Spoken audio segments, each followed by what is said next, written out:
ഇറാന്റെ സമ്പുഷ്ടീകരിച്ച യുറേനിയം കൈവശപ്പെടുത്താൻ അമേരിക്കയ്ക്ക് കരാറിന്റെ ആവശ്യമില്ലെന്ന് പ്രസിഡന്റ് ഡൊണാൾഡ് ട്രംപ്. നയതന്ത്ര രീതിയിലോ സൈനികമായോ ഇറാൻ യുദ്ധം അമേരിക്ക വിജയിക്കുമെന്നും ട്രംപ് പറഞ്ഞു.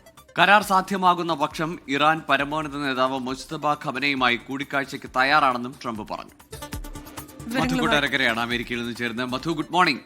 ട്രംപ് ഇന്നലെ ഈ ആക്രമണങ്ങളും പ്രത്യാക്രമണങ്ങളും എല്ലാം കഴിഞ്ഞിട്ട് ഇപ്പോഴും പറയുന്നത് ഒരു കരാറിലേക്ക് എത്തും, അതിൽ അമേരിക്കയ്ക്ക് തന്നെയായിരിക്കും അമേരിക്കയുടെ ആവശ്യങ്ങൾ പരിഗണിക്കുമെന്നാണ്, അല്ലെങ്കിൽ അതിന് മുൻതൂക്കം ലഭിക്കുമെന്നാണ്. പക്ഷേ ഇറാൻ പറയുന്നത് മേഖലയിൽ അവരുടെ ആവശ്യങ്ങൾ അല്ലെങ്കിൽ അവരുടെ നിർദ്ദേശങ്ങൾക്ക് പരിഗണനയില്ലാത്ത അല്ലെങ്കിൽ അതിന് പ്രാധാന്യം മുൻതൂക്കം ലഭിക്കാത്ത ഒരു കരാറിലേക്കില്ലെന്നുമാണ്. ഇടയ്ക്കിടെ ഈ സമാധാനത്തിലേക്ക് എത്തുന്നു, കരാർ ഇപ്പോൾ എന്ന് പറയുന്നു, പിന്നെ വീണ്ടും ആക്രമണം, പിന്നെ ഭീഷണി. ഇത് എത്ര നാളിങ്ങനെ തുടരും?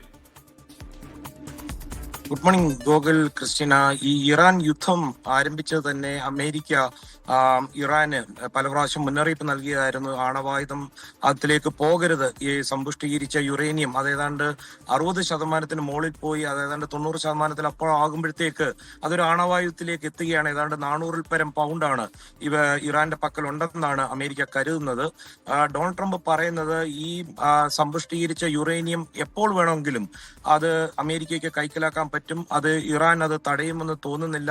ഇപ്പോൾ ഈ B-2 ബോംബർ ഉപയോഗിച്ച് അവരുടെ പല ആണവ കേന്ദ്രങ്ങൾ തകർത്തിരുന്നു, അതുകൊണ്ട് തന്നെ അത് അടഞ്ഞു കിടക്കുകയാണ്. അത് ഏത് രീതിയിൽ വേണമെങ്കിലും, ഒരുപക്ഷെ സൈനിക നടപടിയായിരിക്കും ഡൊണാൾഡ് ട്രംപ് ഉദ്ദേശിക്കുന്നത്, സാധ്യമാകുമെന്നാണ് ട്രംപ് പറയുന്നത്.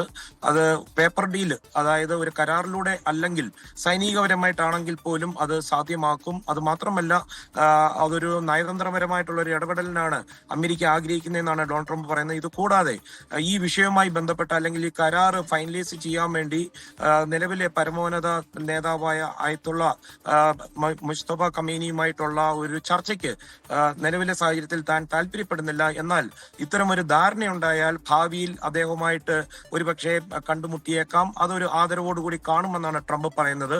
അതേസമയം റഷ്യൻ പ്രസിഡന്റ് വ്ളാദിമിർ പുടിൻ ഇന്ന് അമേരിക്കയ്ക്കെതിരെ വളരെ കടുത്ത വിമർശനവുമായിട്ടാണ് വന്നിരിക്കുന്നത്. പ്രത്യേകിച്ച് ഇന്ത്യയുടെ പേര് പറഞ്ഞതായതുകൊണ്ട് ഇത് ആഗോളതലത്തിൽ തന്നെ വലിയ ചർച്ചാ വിഷയമായിരിക്കുകയാണ്. ഇന്ത്യക്ക് മേൽ റഷ്യയുമായിട്ടുള്ള ബന്ധത്തിന്റെ പേരിൽ അമേരിക്ക സമ്മർദ്ദം ചെലുത്തുന്നു.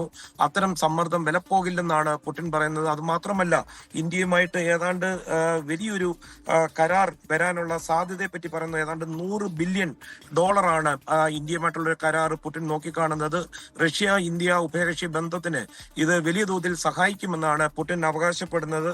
അത് മാത്രമല്ല, റഷ്യ ഇന്ത്യയെ കാണുന്നത് ഒരു വിശ്വസ്ത പങ്കാളിയായിട്ടാണെന്നും പുടിൻ പറയുന്നു. കൃഷ്ണ, ഗോകുൽ.